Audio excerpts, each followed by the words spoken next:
Ang regalo, may regalo para kay nanay, asul ang putos sini. Ginbuksan niya ang regalo, may bag-o nga pula nga bayo. Nagpasalamat si nanay, nalipay gid siya.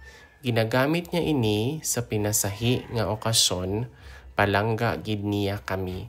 So ang regalo is the gift. So a regalo is a gift. May regalo para kay nanay. May, it means there is or there are. So there is a gift for mom. Para kay is for, and then nanay is mom or mother.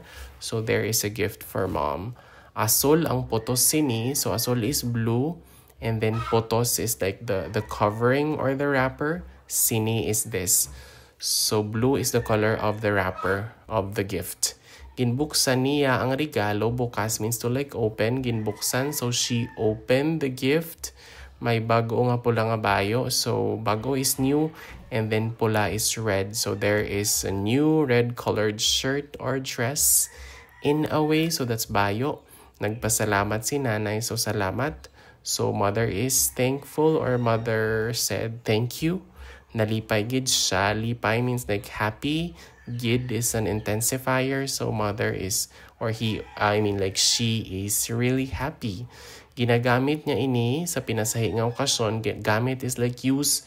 And then pinasahi is like a special. And then okasyon is like an occasion. So she uses this for special occasions.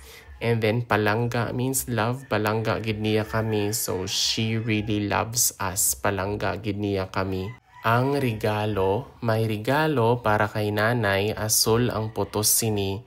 Ginbuksan niya ang regalo, may bago nga pula nga bayo. Nagpasalamat si nanay, nalipay siya. Ginagamit niya ini sa pinasahi nga okasyon, palangga gid niya kami.